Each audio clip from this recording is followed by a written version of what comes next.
ఏలియా ప్రార్థించాడు. ఏమని ప్రార్థించాడు? ఏలియా గారు ఏమని ప్రార్థించాడంటే చూద్దాము. మొదటి రాజుల గ్రంథం 18వ అధ్యాయం 30వ వచనం నుండి 38వ వచనం వరకు చదవండి. అతడు ఇలాగూ ప్రార్థన చేయుచుండగా యెహోవా అగ్ని దిగి దహన బలి, పశువును, కట్టెలను, రాళ్లను, బుగ్గిని దహించి కందకంలో నీళ్లను ఆర్పివేసెను. హల్లెలూయా, హల్లెలూయా. ఎంత ప్రార్థన అండి ఇది! సుదీర్ఘమైనటువంటి దీర్ఘకాలపు ప్రార్థన ఇది. కేవలం నా యేసు క్రీస్తు ప్రభు, నీవు దేవుడవని, నేను నీ సేవకుడవని వీళ్ళు గుర్తెరుగునట్లుగా, వీరు నీ వైపు తిరుగునట్లుగా మీరు ఈ రోజున మీరు కనపరచవలసిందే అని చేసినటువంటి ఒకే ఒక మారు చేసినటువంటి ప్రార్థన ద్వారా అక్కడున్నటువంటి కందకము అన్ని కూడా బుగ్గునీయులుగా చేసేసాడు. హల్లెలూయా. ఎక్కడ బూడిదగా మార్చబడిందంటే గన పరలోకము నుండి వచ్చినటువంటి అగ్ని ద్వారా, పరలోకం నుండి కుమ్మరించినటువంటి అగ్ని గంధకముల ద్వారా ప్రతిదీ కూడా నీళ్లతో నింపబడినప్పటికీ కూడా, ఈ అసాధ్యమైనటువంటి కార్యం అయినప్పటికీ కూడా అక్కడున్నటువంటి ప్రజలందరూ, ఇజ్రాయెల్ ప్రజలు చూస్తుండగా నజరేయుడైనటువంటి యేసు క్రీస్తు ప్రభుల వరకు మహిమపరచబడటానికి, తన వైపు త్రిప్పబడడానికి, ఈయన దేవుని సేవకుడు నిరూపించుకొనుటకు దేవుడు చేసినటువంటి గొప్ప కార్యము ఇది. దేవుడు చేసినటువంటి కార్యం ఇది. గల కారణం ఒకే ఒక చిన్న ప్రార్థన, ఒకే ఒక ప్రార్థన, ఒకే మారు చేశాడు. 10 సార్లు చేయలేదు, చేసిందే చేయలేదు. చేసిన ప్రార్థనే మరొకసారి చేయలేదు. ఒక్క పర్యాయమే చేశాడు, ఒక్క పర్యాయమే చేశాడు. మోషే భక్తుని కూడా మనం చూసుకుంటే నిర్గమాకాండంలో 14వ అధ్యాయం 21వ వచనం, నిర్గమాకాండం 14వ అధ్యాయము 21వ వచన భాగంలో మనం చూసినట్లయితే కనుక త్వరగా తీద్దాం. యేసయ్యా మీ స్తోత్రం. చదవండి నాయన, ముందు ఉండే వాళ్ళు చదవండి. మోషే సముద్రపు వైపు,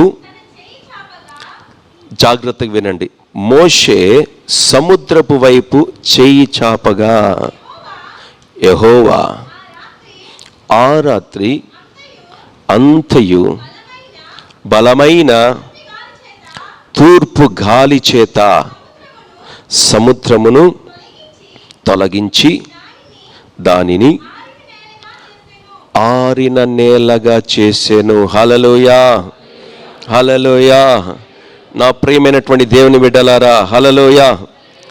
ఇక్కడ రాయబడినటువంటి మాట ఏమని రాస్తున్నాడంటే గన 21వ వచనంలో, మోషే సముద్రము వైపు తన చేయి చాపగా, మోషే సముద్రము వైపు తన చేయి చాపగా ఆ యొక్క యెహోవా ఆ రాత్రి అంతయు బలమైన తూర్పు గాలి చేత సముద్రమును తొలగించి దానిని ఆరిన నేలగా చేసెను. చూడండి, ఇక్కడ మనక శక్తి ఏమి కూడా, మానవుని యొక్క బలం ఏమి కూడా ఏం లేదు. ఇక్కడ మోషే చేసిందంతా ఒకటే, మోషేకి అసాధ్యమైనటువంటిది. అయితే మోషేకి అది క్లిష్టమైనటువంటి పరిస్థితి. ఎందుకంటే తెలుసా, ఐగుప్తు నుండి ఇజ్రాయెల్ ప్రజలందరినీ కూడా కనాను వైపు నడిపిస్తున్నారు. అయితే తన ముందు ఏముంది? ఎర్ర సముద్రం ఉంది. తన ముందు ఏముంది? ఎర్ర సముద్రం ఉంది.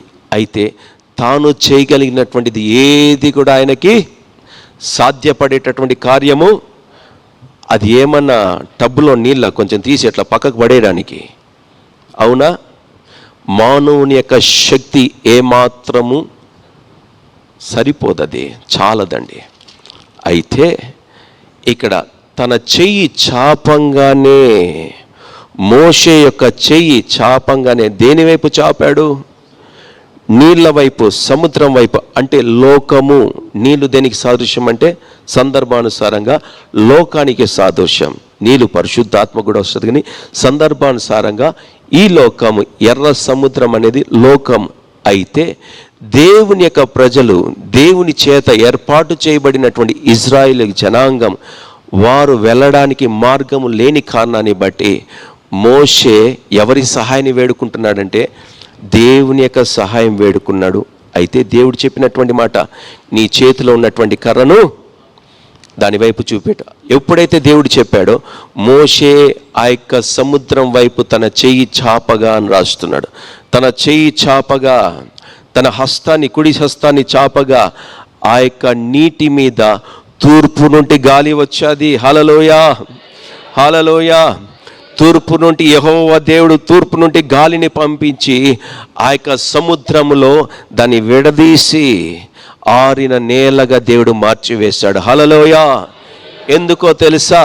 అసాధ్యమైనటువంటి ప్రతిదీ కూడా మనుషునికి దేవుడు సాధ్యపరచగలిగినటువంటి శక్తిమంతుడు నా యేసయ్య, నా యేసుక్రీస్తు ప్రభువు శక్తిమంతుడు. హల్లెలూయా.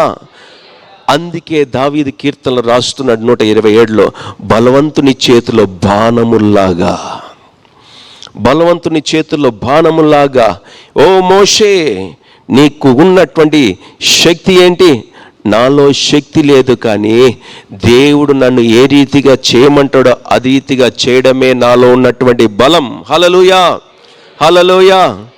మోషే, దేవుడు చెప్పినట్లుగా నీ చెయ్యి చాపు. దేని వైపు?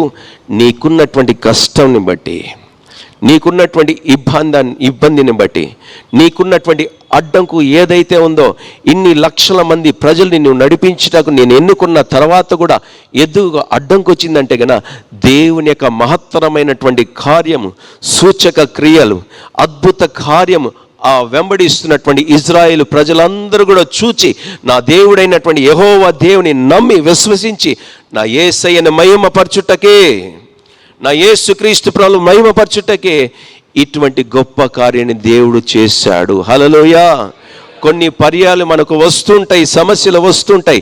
అయితే సమస్యను చూసి నువ్వు అధైర్యపడక, నువ్వు దిగులు పడక, భయపడక, నా సర్వశక్తిమంతుడైనటువంటి యేసుక్రీస్తు ప్రభువు వారికి సహాయాన్ని నువ్వు కోరుకో. ఆ యేసయ్య సహాయాన్ని నువ్వు కోరుకో. నీవు కోరుకుంటే దేవుడు దాని నుండి విడిపించడానికి శక్తిమంతుడై నీ పక్షాన్ని నిలబడి ఉంటాడు. నా యేసయ్య నిలబడి ఉంటాడు. హల్లెలూయా, హల్లెలూయా. మోషే యొక్క బలముతోనో జ్ఞానంతో ఈ కార్యము చేయలేదు. హల్లెలూయా. కేవలం దేవుని యొక్క శక్తితో, బలవంతుడు నా యేసుక్రీస్తు ప్రభువు వారు గనుక ఆయన బలముతోనే ఈ కార్యం సాధ్యపరచబడ్డది. హల్లెలూయా, హల్లెలూయా. నీకు ఒకవేళ ఇబ్బంది, క్లిష్టమైనటువంటి సమస్య వచ్చేసింది, నా యేసయ్య సహాయం చేస్తాడు. నీకున్నటువంటి ఇబ్బందుల్లో నా యేసయ్య సహాయం చేస్తాడు. అయితే మనం దేవుణ్ణి విడిచిపెట్టేసి లోకంలో ఉన్నటువంటి అధికారుల దగ్గరికి, నాయకుల దగ్గరికి వెళ్తూ ఉంటాం. మనం కూడా వెళ్తూ ఉంటాం. అప్పుడు దేవుడు మౌనంగా ఉండిపోతాడు. నీ సమస్యగానే మిగిలిపోతుంది. నీకున్నటువంటి ఇబ్బందుల్లోనైనా, సమస్యల్లోనైనా నువ్వేం చేయాలంటే కన్నా యేసయ్య దగ్గరికి నువ్వు రావాలి. ఎప్పుడైతే వస్తావో దేవుడు ఆ సమస్య నుండి నీకు తెలియకుండానే, నువ్వు ఊహించక మునుపనే శత్రువుని ఆపివేసి నీకు చేయవలసినటువంటి ప్రతి కార్యాన్ని కూడా దేవుడు సాధ్యపరుస్తూ వస్తాడు. హల్లెలూయా.